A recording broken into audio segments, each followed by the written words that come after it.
from Hollywood, it's time now for... Johnny Dollar. Don Wilkins, Johnny. Tri-Mutual Limited. Oh, hi, Don. Thanks for the Christmas present. Well, just don't take out the cork near an open flame. Yeah. Say, do you know anything about a guy named Mel Pryker? Nothing good about him. Why? Got himself killed last night. Murdered. Pryker was born to be murdered. Maybe so, but not at our expense. We're holding a $100,000 policy on him. Wow. Who's the beneficiary? His partner, Nick Shurn. Nick Shurn. You picked a fine pair of rats. Yeah, I know that now. The New York police are holding Shurn, but they've got no evidence. Go down there and check it out for us, Johnny. If Nick did the killing, we're off the hook. Any witnesses? One, apparently, the hat check girl in that nightclub of theirs. What's her story? I wish I knew. She's disappeared. We gotta find her, Donnie, before some of Nick's hoodlums find her. Don, maybe they already have.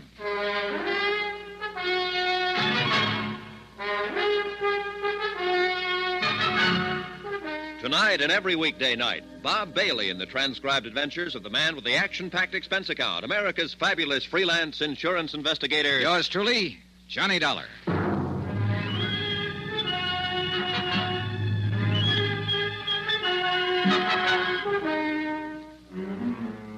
Expense account submitted by Special Investigator Johnny Dollar to the Home Office Tri-Mutual Insurance Limited, Hartford, Connecticut. The following is an account of expenditures during my investigation of the Nick Shurn matter.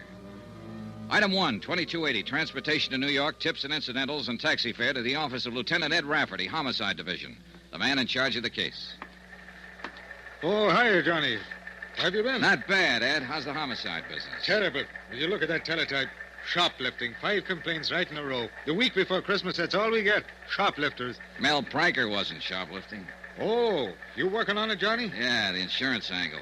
Nick Shurn's the beneficiary. $100,000 policy. Well, you got a tough one, boy. Shurn killed him all right, but I don't think we're going to be able to stick him. Come on in the office. Hey, you know what that kid of mine wants for Christmas? Marilyn Monroe? Oh, next year, Johnny. He's only 10, you know. Go ahead. Okay, thanks. No, he wants a motorbike. Can you tie that? 10 years old, and he says he needs a motorbike. Have a chair. Okay. Well, look, I know a factory representative here who'll make you a good deal on one, Ed. Oh, now, forget it, Johnny. No, I was 14 before I even had a pair of roller skates. And then I had to buy them myself. Yeah, kids are spoiled today. That's the half of what's wrong with them. There's the file on the case. What little we've got. Okay. Uh-huh. Yeah, how'd it happen, Ed? You mean, how do I think it happened? That's good enough for me. Mel Pryker and Nick Shurn were both in the rackets for years, as you probably know. Yeah, I've heard rumors. Well, a while back, they teamed up and opened a string of supper clubs. That's where Pryker got it, in their main club, the Ches Colette. Strictly legitimate, huh? Well, more or less, I guess. They could afford to be. The dough they were making and arguing over, according to the word around. That's the reason for the killing, the way you see it. Sure. Nick figured if half was good, all the take would be twice as good. And the insurance on top of it. You're a fast one, Johnny. Anyhow, several people heard the shots about 2:30 in the morning, it was, right after the club closed, but none of them bothered to report it. The clean-up crew came in at 3 and found Pryker's body. He was lying in his office, shot twice, gun on the floor beside him, no prints. It was his own gun, and it was kept there in his desk. Where was Nick Shurn? Well, we picked him up an hour later at another one of their clubs. The manager was with him, and, Benny Stark. Now, he used Benny, yeah, I know. Trigger man for Nick's mob in the old days. 15 years overdue for hanging. That's our Benny. Anyhow, they both swear that Nick was there from 1:30 on. Uh-huh. What about a paraffin test, Ed? Positive, clear to the elbow, and you can throw it out the window. What do you mean? Earlier that evening, Nick spent 2 hours at a shooting gallery uptown firing a pistol. Ooh, smart, huh? He really planned for it. He really did. If without a witness, we haven't got a chance. I understand there was a witness. Some girl who was mixed up in it. Easy, Johnny. You're talking to a Rafferty. So the girl's Irish. Miss Kathleen O'Dare. Old country, back 3 generations. County Kildare. Then naturally she's as innocent as a newborn babe. Naturally. Then how does she figure? Well, a taxi driver who knows her said that he saw her leave the club 5 minutes after the shots. She denied it, said that she left at closing time. Well, now, in my book, she was lying. Scared to talk, huh? Paralyzed.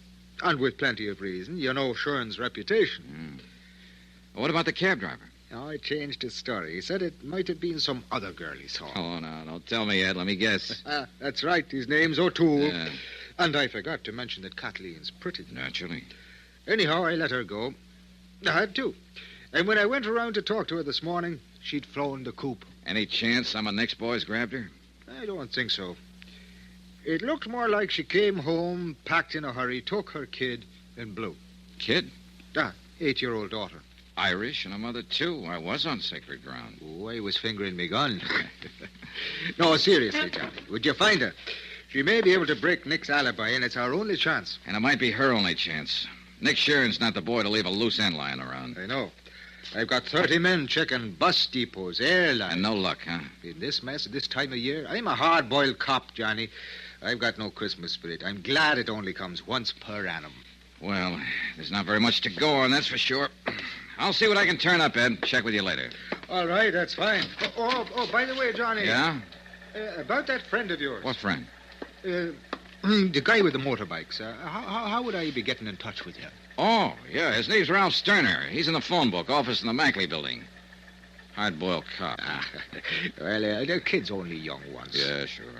Now, you find that O'Dare girl. Find her, keep her alive, and get her to talk. How long have I got to find her? What do you mean? Nick Shurn. How much longer can you hold him? Johnny, he was turned loose an hour ago. So that was it. A lot of maybes, a lot of questions, and a lot of pressure. A job to be done and done fast. Find one Kathleen O'Dare, former hat check girl at the Chez Colette. Keep Nick Shurn's hoodlums away from her, and persuade her to talk. And 3 to 1, Nick was looking for her, too. He was free now, on the loose. And he might be anywhere. Only the way it turned out, he wasn't just anywhere. He was in one particular place. Johnny, Parked right smack in front of the precinct station. over here, Johnny. He was sitting in the back seat of a sedan, and his trigger man, Benny Stark, was at the wheel. Been a long time, hasn't it, Johnny? About 5 years, as I remember it, Nick. It was that warehouse robbery over in Queens when you got away with $40,000 worth of furs. You've forgotten. I was acquitted on that one. Oh, yeah, I know. After they pulled the only witness out of the East River, his feet in a bucket of cement. Just coincidence. I never seen him before. You've seen Miss O'Dare before. Sure I have. She works for me. She's a good kid, Johnny. So I hear. Well, I wouldn't harm a hair on that girl's head. She'll be relieved when I tell her that. Get in. I want to talk to you. No. Sorry, Nick. I like it fine just the way it is. In the car, I'd be outnumbered. You got me all wrong, Johnny. I don't play that way anymore. What about Benny? Has he reformed, too? Well, if that's what... Benny, go take a walk. Yeah, boss, but... I said go take a walk. Okay.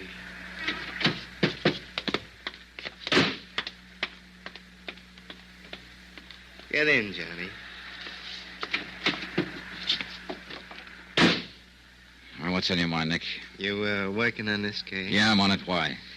That's what I figured. I was talking to my lawyer in there and saw you go to Rafferty's office. I guess the insurance company's going to try to welch on that claim. It's your Is party, that it? Nick. You talk. I got a better idea. What's that? You know, it's real nice out in Las Vegas this time of year, Johnny. A man could have a lot of fun out there for the next month with maybe $10,000 to play with. What man are you talking about? You. I don't have $10,000. You will. 30 minutes from now, if you say the word. Oh, Nick, you're lucky we're not standing out there on the sidewalk. In a car seat, I haven't got room to swing. You're still a fool, huh? I don't know. Why don't you write me about it? You'll have plenty of time. Up there in the death cell. Suppose I didn't make any claim on that policy. Then you wouldn't have any reason to stay on the case. No sale, Nick. $100,000 is a lot of money. I'd want to find out why you didn't make a claim. You know why. You're out to pin this on me, and so are the cops. A man with a record hasn't got a chance. You should have thought of that before you killed Mel Pranker. Want to know something, Johnny? I didn't kill him. Well, I'm betting you did. What do you care who killed him? You're not shedding any tears over it. No, but I'd sure hate to see you get away with it. And I'd hate it even more if anything happened to that girl. Kathy O'Dare? Now, what could happen to her? She just might fall in the river. She probably thinks she's safe as long as she hides from the police and refuses to talk. She doesn't know you very well. You had me all wrong, Johnny. You know, you hear a lot about peace on earth, goodwill toward men around this time of year. Well, I don't have much goodwill toward the kind of rat you are. And I figured there'd be more peace on Earth if you weren't on it. Push me, and maybe that's what'll happen. Well, at least that's fair warning. Yeah, it's fair warning. I'm going to tag you for this, Nick. You can count on it.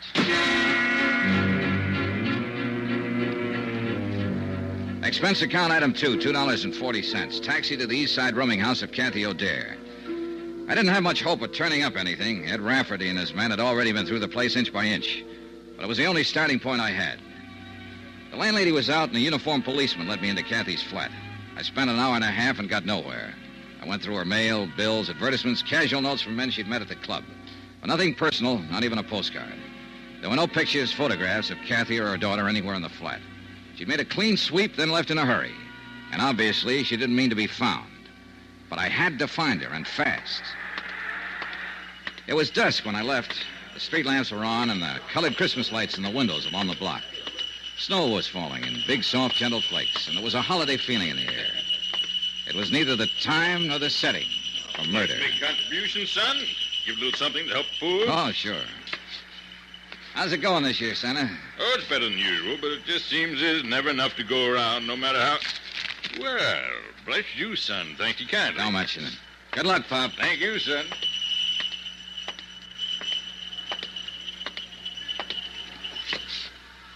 Well, the city ought to clean the streets better.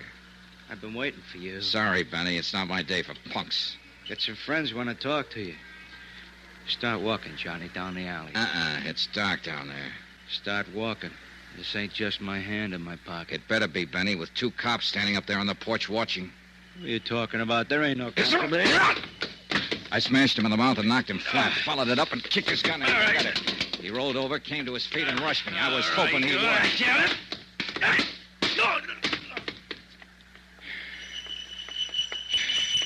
See, he had that coming, son? He had it coming.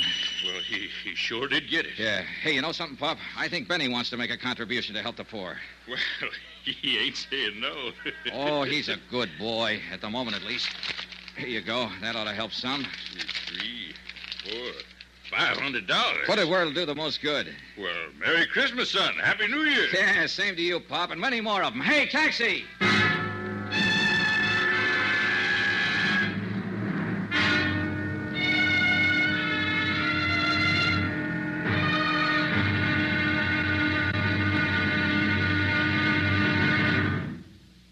There'll be another intriguing episode in our story of the Nick Shurn Matter tomorrow. Tomorrow, an old lady with a broken arm, a shivering girl, and bullets in the snow. Join us, won't you? Yours truly, Johnny Dollar.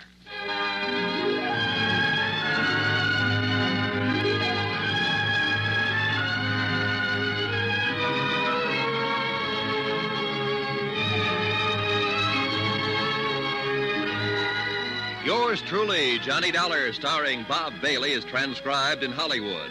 Written by Les Crutchfield, it is produced and directed by Jack Johnstone. Be sure to join us tomorrow night, same time and station, for the next exciting episode of Yours truly, Johnny Dollar. This is Roy Rowan speaking.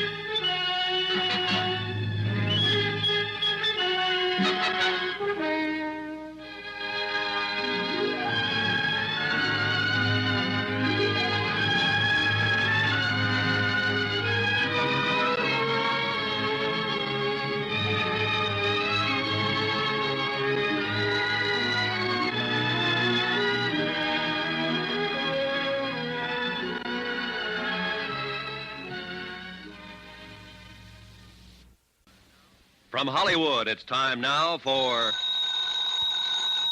Johnny Dollar. This is Mrs. Gottler speaking. Gottler? I'm Kathleen O'Dare's landlady. Oh, You yeah. left word you wanted to talk to me. That's right. I'm trying to find Miss O'Dare. Do you know where she is? You a friend of hers? I think I will be once I meet her. I'm an insurance investigator. I want to help her. That's what the other one said. What do you mean? What other one? Fella that come up here a while ago, short, mean Red-faced, shifty-eyed. Benny Stark, was that his name? He didn't say, Mr. Dollar. I guess he was too busy. Busy doing what? Breaking my good right arm. I'll be right over.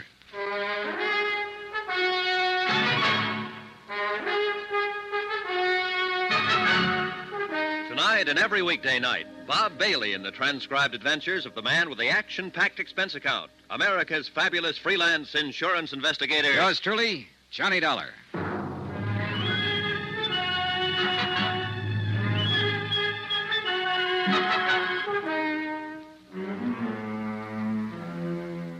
From Special Investigator Johnny Dollar, New York City, to the Home Office, Tri-Mutual Insurance Limited, Hartford, Connecticut. Assignment, the Nick Shurn Matter. Expense account continued. Item 5, $2.30. Taxi to Mrs. Gottler's rooming house, the place Kathy O'Dare had called home until she disappeared.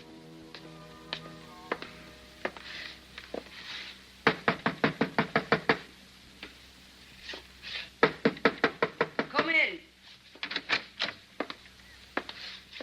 Get your hands up. Mrs. Gottler. That Well, look, I'm Johnny Dollar. I talked to you on the phone. It's all right. You can put that gun down. Well, I guess it's you all right. I'm sorry, Mr. Dollar, but I've only got one good arm left, and I'm aiming to keep it. Pull up a chair. Thanks. Oh, kind of rough boy, huh? I'd have showed him who was rough if I could have got a hold of my gun. I'd have blasted him, Christmas week or not. I'd have blasted him, Mr. Dollar. Yeah, I know how you feel. And me with all these presents to wrap. How can you wrap presents with one arm? Bad as being a paper hanger. Well, I'll be glad to help out, Mrs. Gottler. I won't guarantee what they'll look Well, like. and I sure do appreciate it. And don't worry about their looks. I got to get them wrapped, that's all. Oh, let's see now. This paper goes on that one. Oh, all right. It's a water muffler for my nephew over in Brooklyn. You know them terrible winters they have over there. Oh, yeah, they're frightful. Of course, it may be better this year. The Dodgers won the pennant. Nothing but luck. It won't happen next year. You never know. Hey, tell me something, Mrs. Gottler. How come Benny worked you over? Why did he break your arm? Here. Stick this card on it as soon as you get the ribbon tied. Oh, okay. No time of year like Christmas, Well, he wanted to know where Kathy went. When I said I didn't know, he jumped onto me. Said I was lying. If I could have got hold of that gun... Where did she go, by the way? You aiming to break my other arm, Mr. Dollar? With all these packages to wrap? Here, hold your finger on that knot. Tie it tight now. Them postmen in Brooklyn are always busting things open. Yeah, no. There. Well, that's one down. Where did you say she went? Oh, I didn't. No, this one I'll deliver myself, so it don't need to be wrapped so careful. All righty. Kathy lit out of here in the middle of the night. You think I'd sit up 24 hours a day spying on my roomers? You might, if the rumor happened to be one of your special favorites. Who told you that? What's the difference? She was, wasn't she? Kathy was everybody's favorite. Anybody that ever met her. Oh, you'll meet them as make remarks about a girl that works in a nightclub. But I'll tell you one thing, Mr. Dollar. Kathleen O'Dare's as fine a lady as you'd ever care to find. And I would care to find her. Well, good luck to you, then. And if you do, let me know where she is. You helped her pack, didn't you? Now, how did you know that? Here. That's about as good as I can get it. Be careful when you deliver it, though. It's not tied very tight. I didn't know, Mrs. Gottler. I was guessing, but it figured. Kathy was scared half to death when she packed up and left here. All she had on her mind was to run and hide. She wouldn't have thought of stripping that flat, taking out every bit of personal identification. Somebody had to help her. Now, where'd she go? I don't know. Look, you don't get the idea. I'm on her side. She's up against a rough deal and doesn't even know it. You've had a sample of the way those boys play, and that was only a sample. With Kathy, it'll be a whole lot worse. They're looking for her, and sooner or later they'll find her. Her only chance is for me to get to her first, so you... I'm not lying, Mr. Dollar. I don't know where she went, and that's the truth to help me. I tried to get her to tell me, but she wouldn't. She said if I knew it would be dangerous for me. I helped her pack, yes, but I don't know where she was going. Well, that's sad, I guess. I don't know where to turn next. She apparently didn't have any other close friends. I don't even know what she looks like. I've never even seen a picture of her. I was hoping you could... Well, if that'll do you any good, I've got one right here in my sewing basket. One what? A picture. What did you think? She gave it to me about a year ago. Said she'd never had many taken, but here it is. Thanks. Real pretty girl, don't you think so? Yeah, she's lovely. Well, at least I'll be able to When was this taken, Mrs. Gottler? Now, how should I know? 3 or 4 years ago, I guess, before she come here to the city. This photographer's address, the name of the town, is that where she came from? Branbury, Michigan? Why, yes, that's her hometown, Branbury. I'd forgotten the name of it. And she was just talking about it a week or so ago. She wanted to go home for Christmas, but she said she couldn't see. Mr. Dollar, do you think she might? Maybe. It's the most likely place a scared girl would run to, home. Anyway, it's worth a chance. Mrs. Gottler, I love you. Why, Mr. Dollar. Why, Mr. Dollar. Expense account item 6, $88.35. Hotel and incidentals in New York and transportation to Branbury, Michigan. Branbury turned out to be a lumber village, half hidden among the pine-covered hills. It was a little bigger than a wide spot in the road, but not much bigger.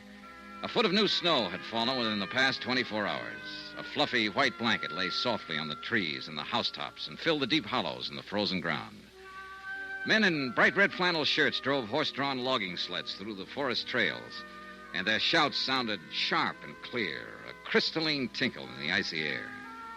Branbury looked like the place where Christmas was invented. It was beautiful, and very quiet when it came to putting out information. I found it out first when I tried the local telephone operator.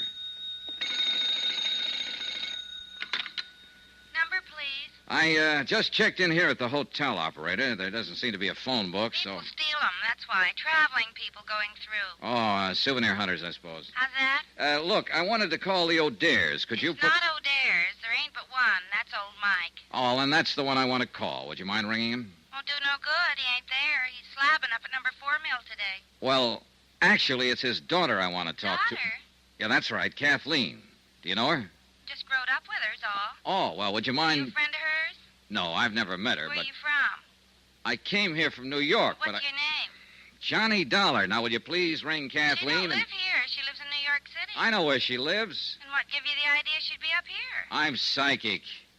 You're what? Look, where can I get in touch with her? I wouldn't know anything about it, Mr. Dollar, and I can't give out that kind of information. You better go on back to New York and write her a letter. Let me talk to your supervisor.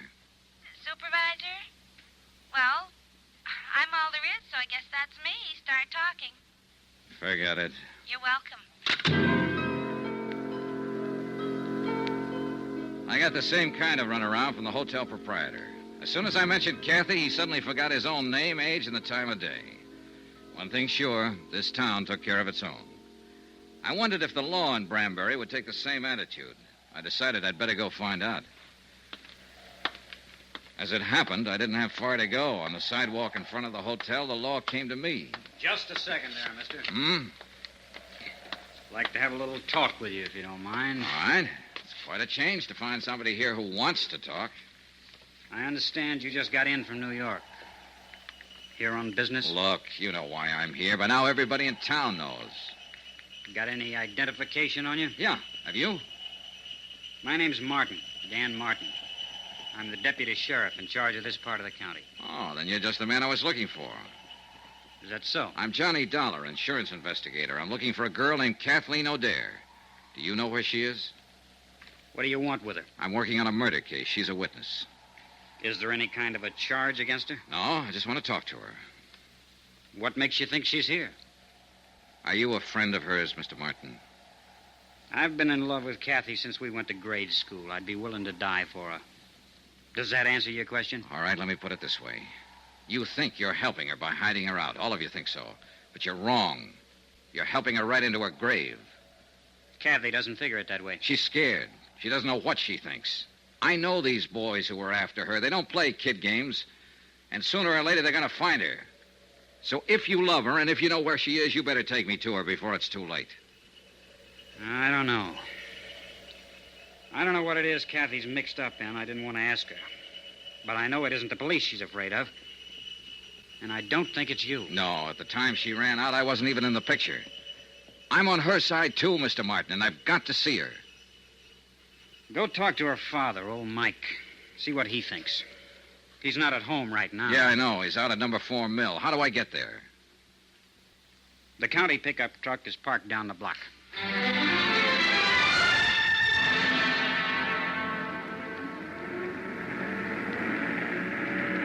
The tire chains bit into the packed snow and pushed the 4 miles of logging road behind us. It was late afternoon, and the sun had dropped behind the timbered slopes, throwing a pale sheet of cold yellow against the western sky. Here and there, a few scattered lights were coming on, in the windows of the village and the bunkhouses of the lumber camps. Bright white sparks against the darkening shadows. Emptiness, loneliness, and somewhere in it a frightened girl in hiding. A girl who'd run away from the city of 100 million lights and from an unsolved murder.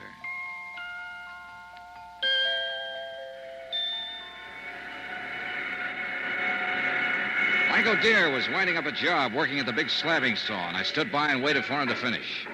Be right with you, Mr. Dollar. This is the last one. Okay.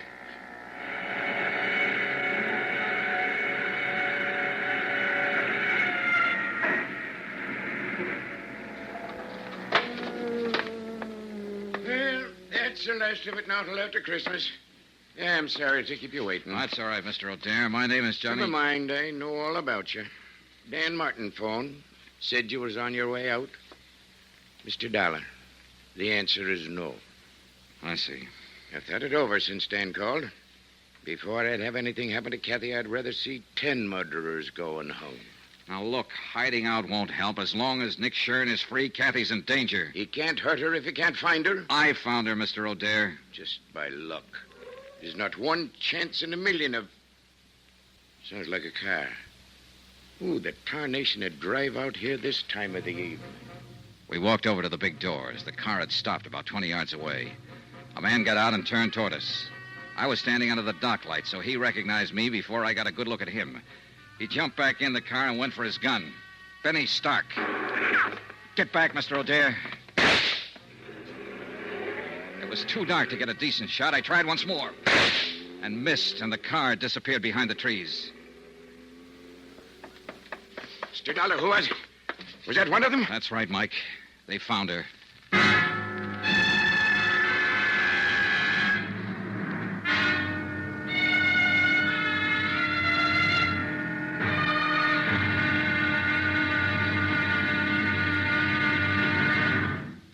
There'll be another intriguing episode in our story of the Nick Shurn Matter tomorrow. Tomorrow, a lonely vigil in the snow. A killer prowls the night, and a lovely lady vanishes.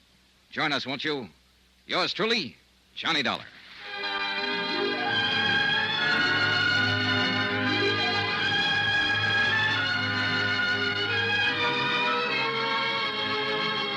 Yours truly, Johnny Dollar, starring Bob Bailey, is transcribed in Hollywood. Written by Les Crutchfield, it is produced and directed by Jack Johnstone.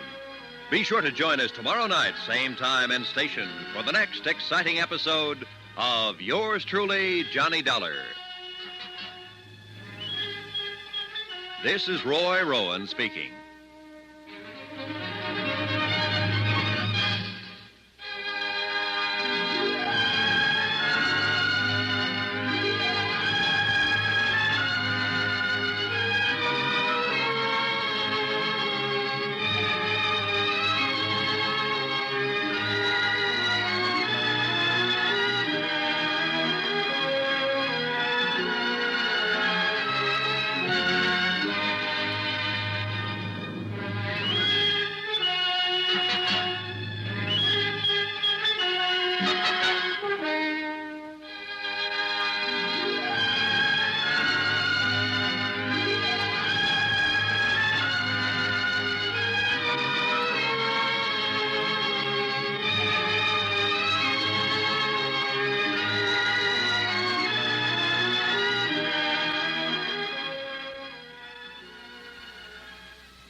From Hollywood, it's time now for...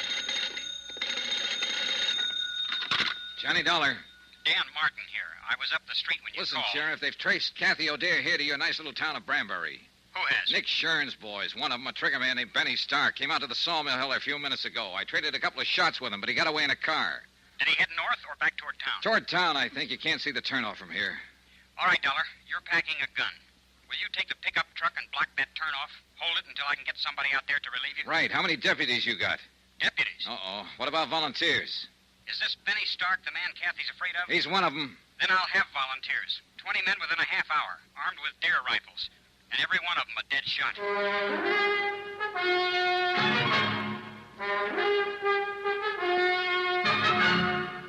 Tonight and every weekday night, Bob Bailey in the transcribed adventures of the man with the action-packed expense account, America's fabulous freelance insurance investigator. Yours truly, Johnny Dollar.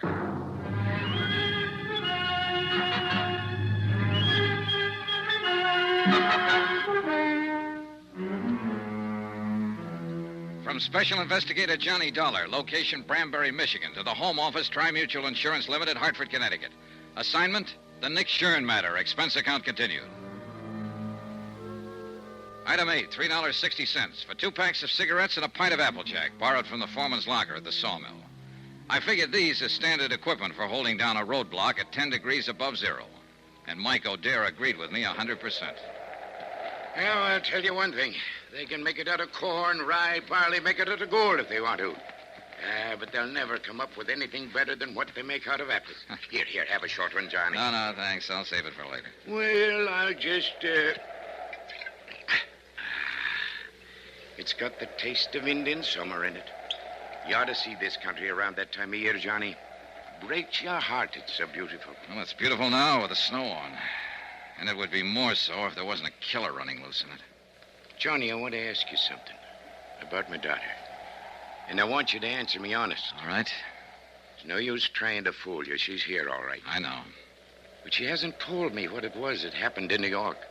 What she ran away from. And somehow I figured it was just as well not to ask her. Your sheriff, Dan Martin, said practically the same thing. Dan's been in love with Kathy since he was 12 years old. He's a good man. Solid. So I figured. Anyway, she was scared. Scared half to death. And she'd come home for help, so we tried to help her. What was it you wanted to ask me, Mr. O'Dare? You mentioned a murder case, Johnny. You didn't give any of the details, just said that Kathy was a witness.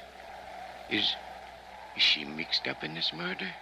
And you wanted an honest answer. All right, I'm not sure. I see. That's why I wanted to talk to her, get her story, the truth.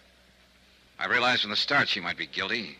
I don't think so, but it's a possibility. You may as well know about it. I guess you realize it wouldn't make any difference. Not to me or to Dan. Oh, yeah, I figured. In other words, you're with me as long as I'm trying to protect her. But you'll fight me if I find reason to think she's guilty. That's about it, Johnny. Well, at least we know where we stand. And I hope it won't come to... What's the matter? Car coming. Light on the trees there at the bend. Yeah. Do you suppose maybe... Probably not, but you can't tell. Better get behind the truck just in case. You'll have to shift into low to edge past us. Let me get that spotlight on. Hey, I guess I'll just have another quick one. That wind cuts right through your bones. It's a dark-colored sedan. It might be him. Funny. I'd been hoping for 2 months that Kathy'd come home for Christmas. And I didn't figure I'd be out here in the woods, hiding behind a truck, waiting to shoot it out with somebody that wanted to kill her. It's a crazy world. Keep your head down, Mr. O'Dare. Yeah. Just the driver by himself, wearing a dark hat. I don't know. You know, that kind of looks like... Huh? By golly, it is. What? That's Ted Perkins, all right. No doubt about it. And the... All right, you better wave him out past. He probably thinks we need help. It's all right, Ted. It's Michael Dam. Go ahead. We don't need anything. Yeah, we're all right. Thanks anyway. Well, there's one thing about people around here. They mind their own business and don't ask no questions. And they don't answer them often either. How's that Applejack holding out?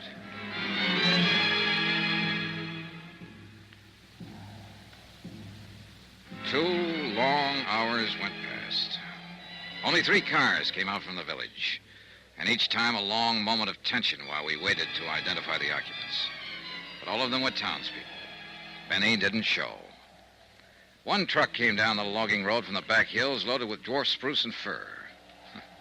Peace on earth, goodwill toward men. We were waiting for an assassin, but the truck only carried Christmas trees. The night was crystal clear with bright stars hanging low in the blackness, but it kept turning colder and colder until even the Applejack didn't help much. And the wind, too, changed gradually and blew fitful and gusty and strange. It's going to storm. Come a blizzard, maybe. Not tonight. Tomorrow sometime or tomorrow night. I know this country. Know the signs. There's an odd feeling in the air, all right. There's an even odor one in my leg. Log rolled over on it, put in it 6 years ago. Bothers me some in the winter. It's a lot worse, though, right before a storm. And that's kind of a handy thing to have. Well, that's one way of looking at it, I guess. Like one time when Kathy was little. When her ma was still alive. God rest her soul. We had a big measles epidemic here in Branbury, and every night Kathy used to add a line to her prayers. She'd say, "And please let me catch the measles so I can stay out of school like the other kids." Now she's wanted as a witness in a murder case. And somebody's prowling out there in the dark trying to find her and kill her. Little Kathy, who never harmed anybody in her whole life. Some things just don't make sense, Johnny. Some things never have. There was another time once when men like Benny were prowling in the dark, trying to find a little child and kill him. And he hadn't harmed anybody either. That was nearly 2,000 years ago. Yeah, so it was. I like you, Johnny. Kathy will like you, too, and little Jill. Oh, now there's a pair for you. That kid looks more like her mother did at her age. Another car coming, Mr. O'Dare. Yeah, so there is. And this just might be the one. Maybe. I sure wish that Applejack hadn't run out.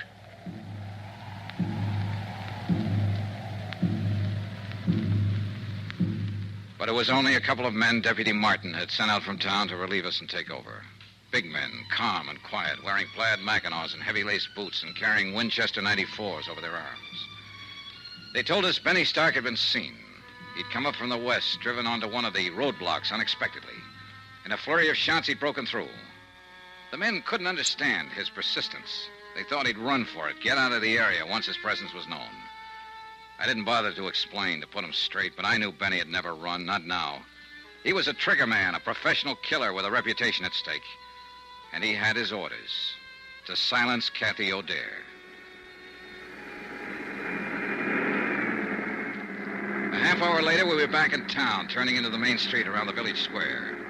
Strings of colored lights on a tall pine in the center of the square blinked and sparkled as they swayed in the wind. Around 100 cars and trucks were parked in the street and in the lot behind the town hall. And the sound of singing drifted out from inside. They're practicing carols and things for the big doings on Christmas Eve. Ain't it beautiful? The men at the roadblock had given a description of Benny's car and the license number. It was just barely possible. Got something in mind, Johnny? Yeah, let's take a look through those parked cars. I don't know. If it was me, I sure wouldn't be hanging around here. I'd stick to the tall timber. Yeah, but you're not a city boy, Mike. Tall timber is foreign soil to Benny. He's only comfortable when he's close to a crowd. He the fellow that's supposed to have done that murder? No, it was the man he works for, a cafe owner, ex-gangster, a man named Nick Shurn. Let's check that lot around at the side. I don't think he'd show here in front. He'd be taking a big chance showing anywhere. In a town this size, people know each other. It's his job to take chances. And he probably doesn't realize... Wait a minute. That sedan against the building with the side window broken. 7, 8, 2, 1. That's his car, Johnny. Yeah, wait here. I eased my gun out of the holster and started toward the car. There were no lights in the lot, only the soft glow reflected from the packed snow underfoot. And the car itself stood in the dark shadows next to the building. I couldn't see whether anyone was in it or not. The singing seemed to swell louder as I approached. I moved slowly, watching for any sudden movement. The car was empty.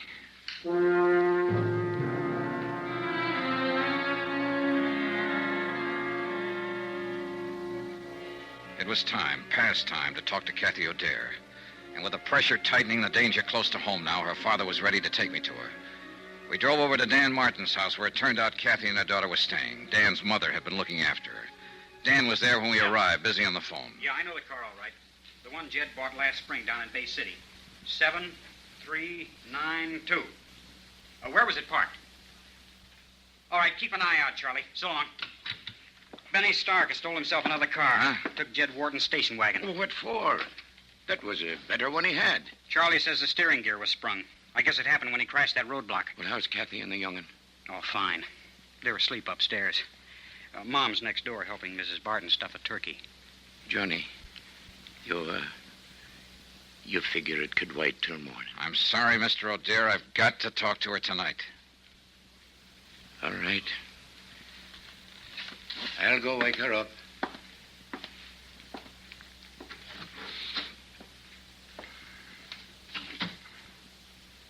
Mr. Dollar, no matter what she's done, don't hurt her any more than you have to. As far as I know at the moment, Dan, all she's guilty of is withholding information. And most people would have done the same thing. Nick Shurn's a rough boy to tangle with. She was scared, that's all. Lost her head. She never did belong in a city. She belongs right here in Branbury. This is her kind of life. Why did she leave? Well, we argued one day, and she said she'd show me. So she ran off and married that fella. He treated her bad. Finally left her. But she was too proud to come back. She wouldn't have come back now if she hadn't have been so scared. Well, maybe it'll work out now. She ought to stay. Her kid ought to grow up here. Learn the outdoors and the woods like Kathy used to know it. Why, she roamed through those hills like a young Indian. Knew every trail in that forest. Every timber camp and trapper's cabin from here to the ridge. I remember one time the two of us were up toward... Dan! What's the matter? What is it, Mr. O'Dare? You said Jill and Kathy were asleep upstairs. Ain't that what you said, Dan? Of course that's what I... Mike. What's happened? They're not up there. They're not up there or anywhere else in the house. They're gone.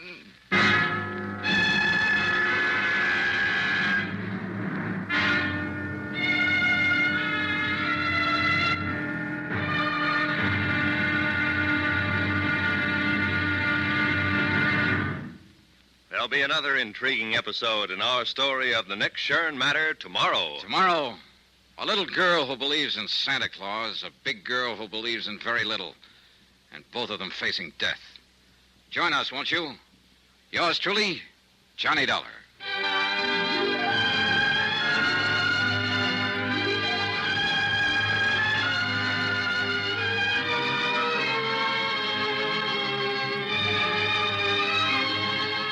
Yours truly, Johnny Dollar, starring Bob Bailey, is transcribed in Hollywood. Written by Les Crutchfield, it is produced and directed by Jack Johnstone.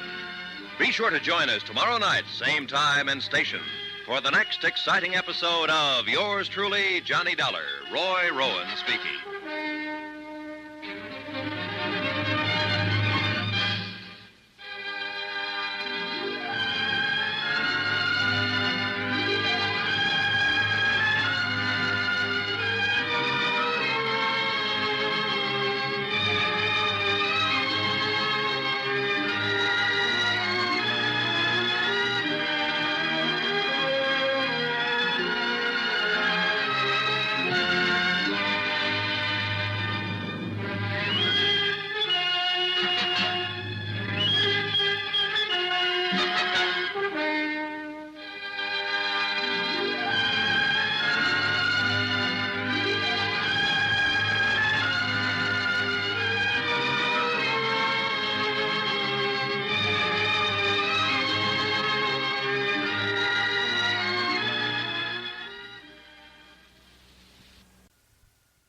From Hollywood, it's time now for...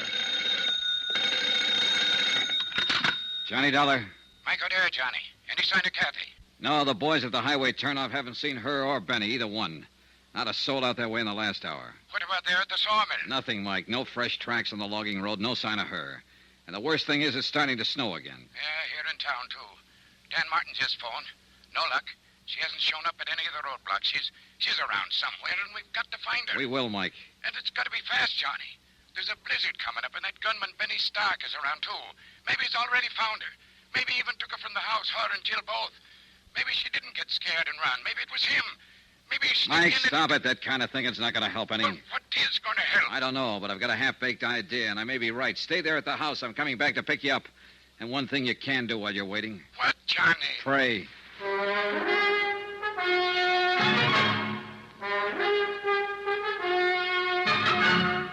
Tonight and every weekday night, Bob Bailey in the transcribed adventures of the man with the action-packed expense account, America's fabulous freelance insurance investigator. Yours truly, Johnny Dollar.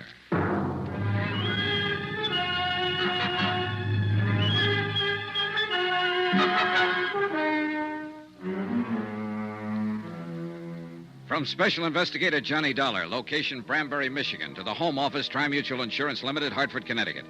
Assignment, the Nick Shurn Matter. Or more important, find Kathy O'Dare. Item 12 on expense account, $4.90. A tank full of gas for the county pickup I'd borrowed from Deputy Sheriff Dan Martin. The falling snow was thickening now, and the wind was rising and steadying in the northwest. The night had all the makings of a blizzard. And wherever Kathy and her daughter had gone, we had to find them before it hit. It was 10:14 p.m. when I pulled up at the side porch of the O'Dare house, and Kathy's father came hurrying out to the truck, leaving the door open behind him and buttoning his heavy mackinaw as he ran. Any news, Mike? Not a thing. All right, get in. Shut the door. Yeah, we'll get a foot of snow before morning, with a zero wind behind it. Now, listen, Mike. I think we can forget any idea that Benny found her and got her out of the house.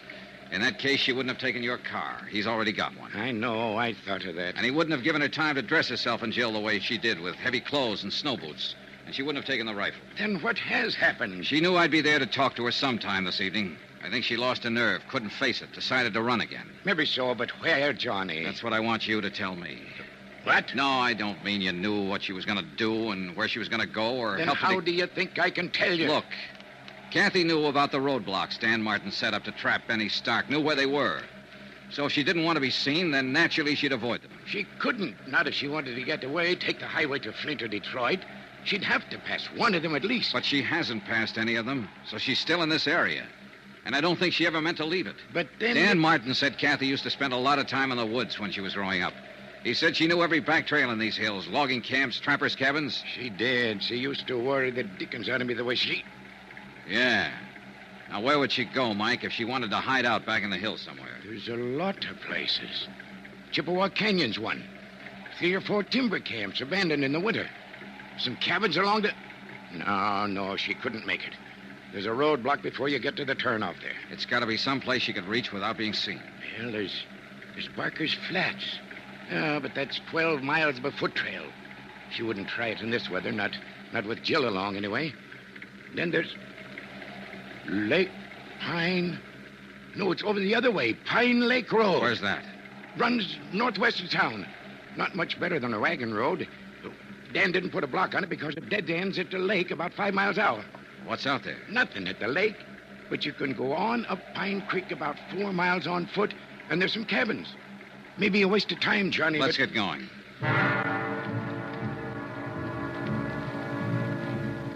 Expense account, item 13, $6.90. 1 dry cell electric lantern, an extra pair of batteries picked up at the Branbury Hardware Company on the way through town. The falling snow, driven by a bitter cold wind, formed a dense curtain in front of our headlights. And from the turnoff all the way up the narrow twisting road to Pine Lake, I had to keep the truck in second gear. There were car tracks in the road, all right, several of them. But they were covered now by the new blanket of snow. And it was impossible to tell whether they'd been made earlier tonight or a week ago. The road ends a couple of yards past this next turn. And we'll soon know. There's 4 or 5 side turnoffs. Clearance where you can park. We'll have to check all of them, I guess. All right. That draw there on the right. That break there in the trees, that's where the Pine Creek Trail starts. Well, we'll swing in it.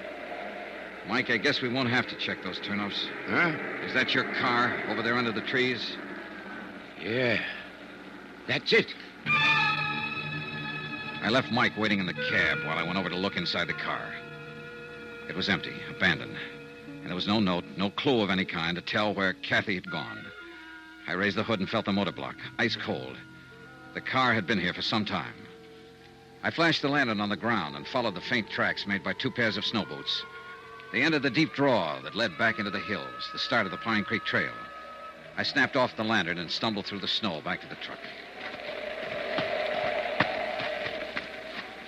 What'd you find, Johnny? It's them, all right. They've headed up the trail. I found tracks in the snow. Yeah, then we'd better get started No, out there. wait. I'll go after them, Mike. You take the truck, go into town, find Dan Martin. Bring help as fast as you can. That storm's getting worse. No, you don't. I know the risk. Starting up that trail with a blizzard coming on. And if you think you're going to protect me by sending Knock me it on... off, Mike. There's no time, and you're wrong. I'm not protecting you. I'm protecting myself. What do you mean? That bum leg of yours. I don't want you on my hands, too, along with the girls. All right, Johnny. I'll go after Dane. And hurry, Mike. I'm depending on you. Yeah. Good luck, Johnny. See you, Mike.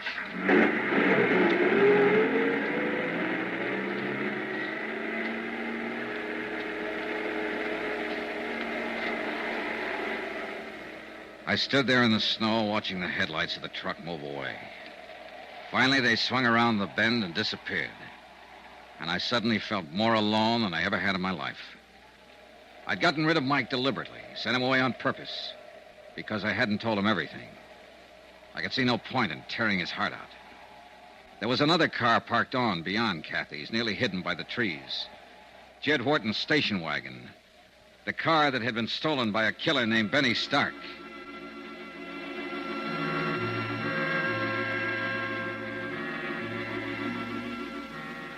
It took me half an hour to cover the first mile, and the storm kept getting worse. The beam of the lantern penetrated a bare 30 feet ahead of me before it was smothered out in the white blackness of the night. After a few hundred yards, the tracks I was trying to follow had nearly disappeared, snowed over, blotted out. I gave up looking for them and stuck to old Mike's description of the trail, following the left bank of the frozen creek. The drifts were deeper down along the creek bottoms, and the going was rougher. But I didn't dare leave it to look for better footing. It was my only landmark. The trail itself was buried. And any man who lost his way tonight and wandered off into one of those side gullies would wander straight to his death.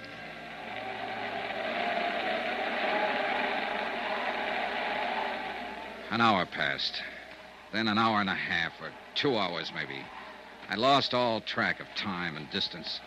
The wind cut through my clothes, and the numbing cold crept into me deeper and deeper. Gradually, the walking, stumbling, breathing, even thinking became automatic and without feeling. The world itself seemed to narrow down to a tiny circle close around me, and all beyond was chaos, blackness, and roaring storm. I tripped over fallen logs and floundered back to my feet, dropped my lantern and recovered it, broke through the crusted drifts and struggled for footing, and kept on moving.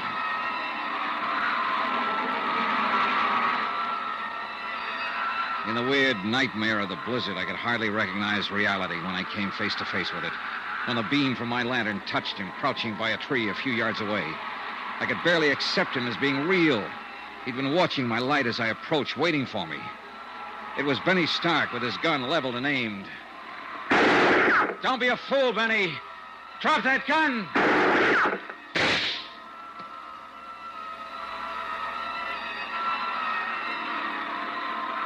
A curtain of snow swept between us then, blotting out the sight of him, and I was grateful. I turned and stumbled on into the storm, moving in pitch darkness now, except for the ghostly glow from the snow-covered ground. His second shot had smashed my lantern. I had nothing left to go by but instinct and luck, and they weren't enough. Within 15 minutes, I was hopelessly lost.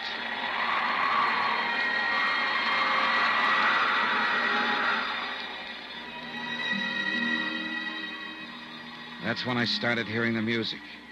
Miles from no place where there couldn't be any music, except inside my head. The cold and fatigue were finally doing their work. I knew the signs.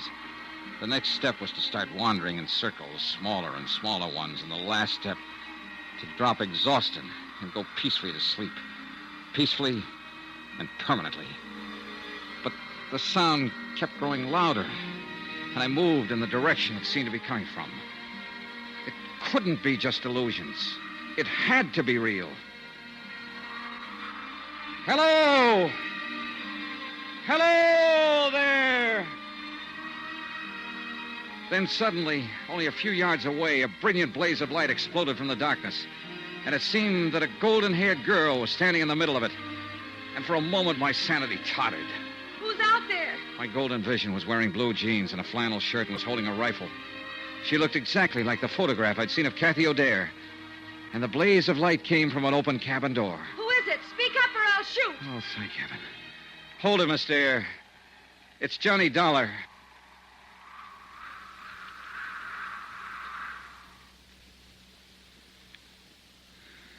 Are you getting warm now? I don't think I'll ever get warm again. You will if you don't move away from the stove a little. The back of your shirt is starting to smoke. Yeah, I thought I was beginning to feel something. How's the firewood? There's plenty.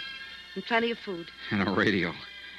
If I hadn't heard that music, I'd have blundered right on past this cabin. Oh, we've got everything. We can hold out for a month if we have to. I hope we have to. What about your daughter? Is she all right? Sure. She's fine. It's a picnic for her. A camping trip. She's sound asleep back there in the lean-to. Dreaming about Santa Claus, I suppose. I wish I could. How did you find me, Mr. Dollar? A hunch. Guesswork. I was born under a lucky star. I wasn't. Oh, I don't know. I think you've been pretty lucky, considering everything. More so than your landlady back in New York. Mrs. Grottler? What do you mean? Betty Stark went to see her. Tried to find out where you were. When she wouldn't tell him, he broke her arm. Oh, no. Oh, the poor woman. Oh, it's a rough game, Miss O'Dare, trying to play it cozy with a mobster like Nick Shurn. You know, of course, that he sent Benny here to find you. He'll have a hard time finding me in this place. He did find you. What? Maybe he followed you from the house or saw you drive through town. Anyway, I ran into him back down the trail a ways. I thought I heard shooting a while ago. You did. He tried to ambush me. He thought he had the drop, and he wouldn't give up. I had to kill him.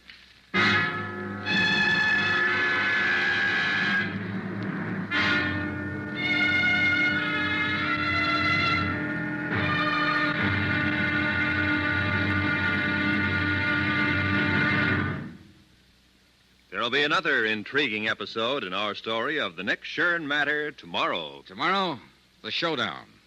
Victory, and then disaster. When a visitor to the little town of Branbury turns out to be death. Join us, won't you? Yours truly, Johnny Dollar.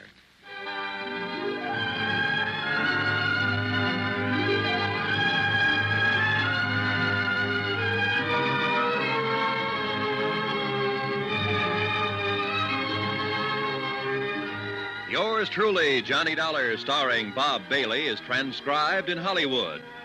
Written by Les Crutchfield, it is produced and directed by Jack Johnstone. Be sure to join us tomorrow night, same time and station, for the next exciting episode of Yours truly, Johnny Dollar.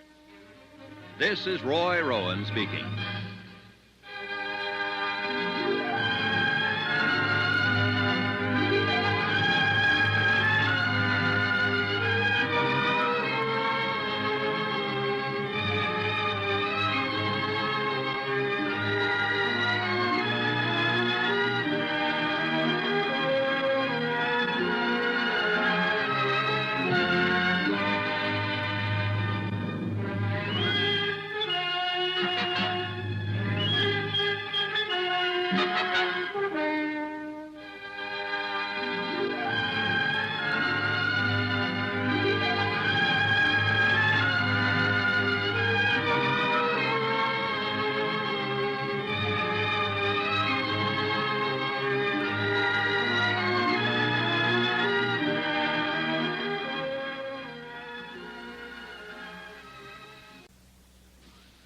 From Hollywood, it's time now for Johnny Dollar.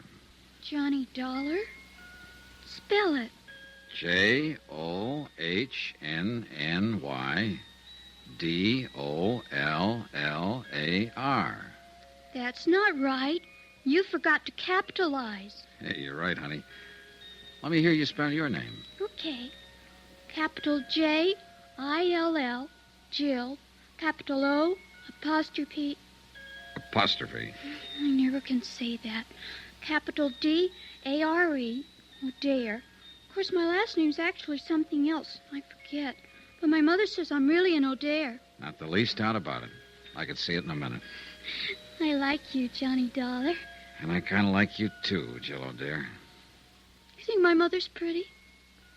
I think she's lovely. Then why don't you get married to her so I can have a daddy? Well, that's, certainly something to think about. And, not a bad idea. Now, be quiet before you wake her up. I'm already awake, and with a plot like that being hatched, I think I better stay awake. Is there coffee, Johnny?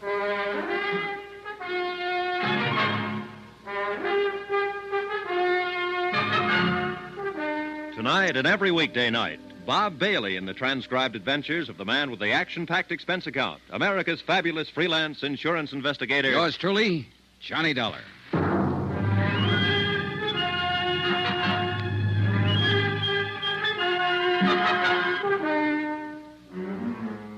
From Special Investigator Johnny Dollar, location a small cabin in the timber outside Branbury, Michigan, to the Home Office Tri-Mutual Insurance Limited, Hartford, Connecticut. Assignment, the Nick Shurn Matter. Expense account, final page. Item 15, $1 million for a certain feeling. I realize, of course, that the amount of this item is somewhat unusual and may be cause for mild criticism by your accounting department, unless the accompanying report includes an adequate and detailed explanation. Therefore, to avoid unnecessary correspondence and delay, I'm attaching said explanation herewith. Here's your coffee, Kathy. Thanks. How long did I sleep, Johnny? Oh, a couple of hours. It's around 4 in the morning. The storm hasn't let up at all, has it? Oh, it's worse, if anything. Jill, honey, it's 4 o'clock in the morning and your eyes are just about to fall out. Now, you go back there and go to sleep. Do I have to, Mommy? You have to. Run along now. Mr. Johnny Dollar and me were having a lot of fun till you woke up. Well, that's life, sweetie. Night now. Good night, Jill. Good night. Proud of her? I'm crazy about her. That's what you mean. She's a great little girl. She's the only thing I ever did in my whole life that turned out right. That bad, huh? Johnny, it's no good. I know why you're here. I know what you expect from me, and the answer's no. You're jumping the gun. I haven't asked you anything. You will. You haven't done all this for nothing. You're going to ask me to come back to New York and testify against Nick Shurn. I might ask you to tell the truth. Is that just another way of wording it? I didn't see anything, hear anything. I don't know anything about it, and I have nothing to say. So Nick Shurn gets away with another murder. I wouldn't know anything about that. And sooner or later, of course, he'll kill you, too. He sent Benny Stark out to do it, and Benny missed. But he's got other boys, or he might even handle the job himself. Why? By now he ought to know that I'm not going to tell. But there's always that chance you might change your mind. And Nick's a gambler, but he likes the odds on his side. He doesn't take chances. Whenever he can, he stacks the deck.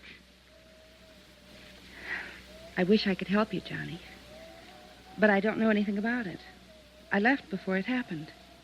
How long have you worked for Nick Shurn? Known him? 2 years. I'm not wide-eyed about him, Johnny. I've heard what he's been, what he may even still be, a gangster, hoodlum, racketeer, but that's none of my business. The club was legitimate, and my job there was on the level, and he never got out of line once. And no doubt he's always been kind to his mother and loves dogs and children. I wouldn't know, except children.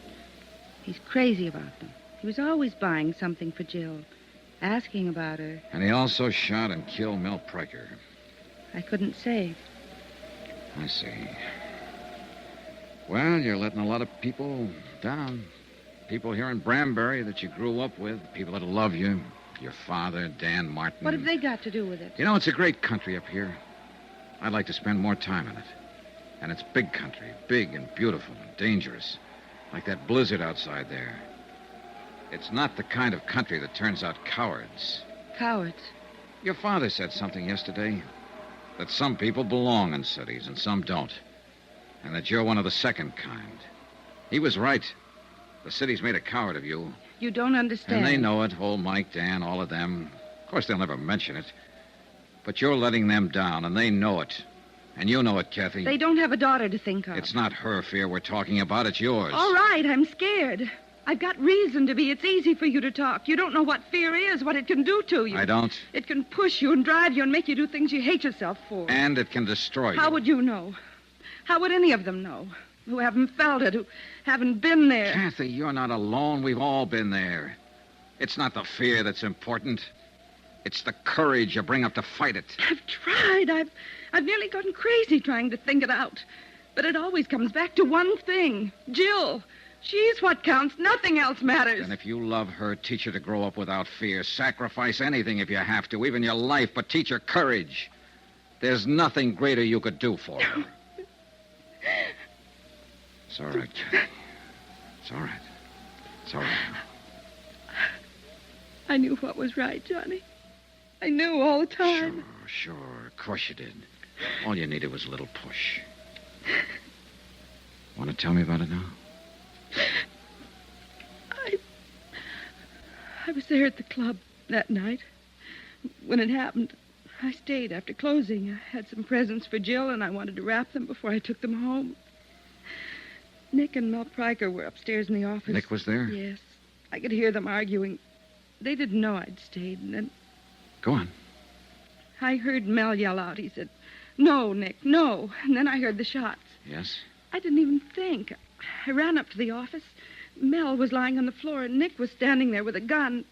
He told me to get out and to keep quiet if I wanted to keep on living. That's it, huh? Yes. Will you make a statement to the police, testify at the trial? Yes. Oh, good. Will you help me, Johnny? Will you stand by me? You know I will. You've got to, because I'm scared. I'll be scared all the way, but I'll do it if you'll help me. I'll help you, Kathy, all the way. Now, why don't you curl up here and get some sleep? Come on. Maybe now I can sleep. It's going to be all right. Thanks, Johnny, for giving me the push. Oh, sure, honey. You know something, Johnny? I'm with Jill. I like you, too. She went to sleep with her face against my chest. And after a while, little Jill came tiptoeing in and curled up on the other side. And I sat there holding them both, thinking and waiting for the dawn. So that's what I mean about $1 million feeling. True, it wasn't my little girl, or my big girl either. But for the moment at least, well, that item still goes. I'll still tag that feeling at $1 million. And I was sorry when the storm was over and a rescue party came out from town. Because I felt I'd had one moment in a lifetime that I'd never find again. Good King Wenceslas looked down on the feast of Stephen when the snow lay round about. The big event of the year in Branbury was the Christmas Eve show in the town hall. There was music and a pageant and singing, and everybody took part in it, from the youngest kid in town to the toughest old grizzled lumberjack from the back hills. Jill was in the children's chorus, and old Mike was to operate the spotlights, so they went on ahead. I took Kathy. And since she wasn't quite ready to face people yet, we made a point of getting there late. I didn't care when we got there, as long as I was with her. We slipped in quietly and took seats at the back of the room. The string group from the high school orchestra was playing, and no one noticed us. Not even old Mike, Kathy's father, who was working the spotlights. I hope Jill does all right. She hasn't had any time to practice with Oh, us. she'll do all right. We'd been there about 10 minutes when somebody else came in and slid into the one seat between us and the door. I didn't look around until I felt Kathy stiffen beside me. Oh, no. It was Nick Shurn. Nobody gets excited now or makes any sudden moves. We just sit here quiet like. He slid his hand over to feel inside my coat under my arm. Now backing around, huh? Perfect. I'd left my gun at Kathy's house. Old Mike had been dubious about it, but with Benny dead, I'd seen no reason to carry it. And after all, it was Christmas Eve.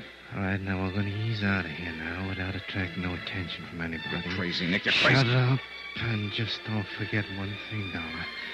I'm not holding this gun on you. It's aimed right at the middle of Kathy's back. Let's go. Johnny. No choice, Kathy. Come on. The back of the room was dark. Nobody paid any attention. Somebody was always leaving or coming back in.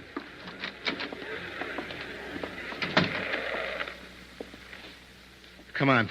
I got a car over at the side. Johnny? Watch it, Dollar. We'll be right back, Mike. Just gonna get some air. All right, Johnny. But don't go running out before I give you your present. Huh? Here. And don't uncork that until you're ready for some serious business. All right, Thanks, Mike. Thanks a lot. Don't mention it. Good luck, Johnny. Yeah, come on, let's get away from here. Johnny, he's going Take to... it easy, Kathy. Me! Now what? Oh, no. Jill, go back. I want to see Uncle Nick. Why'd you tell me you were coming here to hear me sing, Uncle Nick? Well, listen. Pick me up. Please, Uncle Nick. Take your hands out of your pocket and pick me up. Look, Jill, you run along now. Who's that? Dan Martin. He's a deputy sheriff, and he's a dead shot. Better do like she says, Nick. Take your hand out of your pocket and pick her up. Uncle Nick? All right, reach in my pocket, Johnny, and take my gun.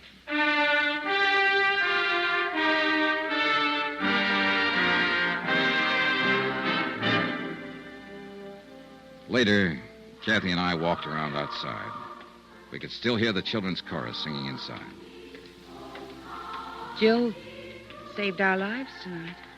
No, she saved Nick's life. What do you mean?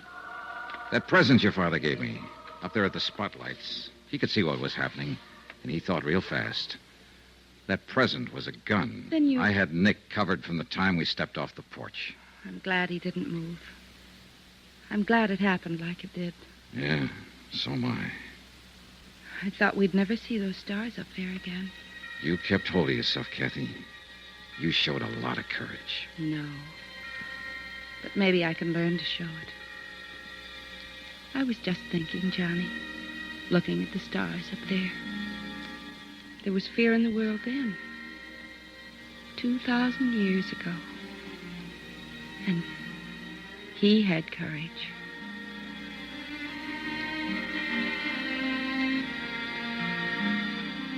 Expense account, item 16, $230.40, incidentals in Branbury, and transportation for 2 adults and 1 child, Branbury to New York. Expense account total, $486.20. End of account, end of report. Remarks? Merry Christmas. Merry Christmas to all of you, from all of us here on the program. And God bless you. Yours truly, Johnny Dollar. Yours truly, Johnny Dollar, starring Bob Bailey, is transcribed in Hollywood. Written by Les Crutchfield, it is produced and directed by Jack Johnstone. Heard in this week's cast were Virginia Gregg, Peggy Weber, Don Diamond, Ben Wright, Jack Crucian, Barney Phillips, Sam Edwards, and Ken Christie. Musical supervision by Amerigo Marino. Be sure to join us on Monday night, same time and station, for another exciting story of yours truly, Johnny Dollar. Roy Rowan speaking.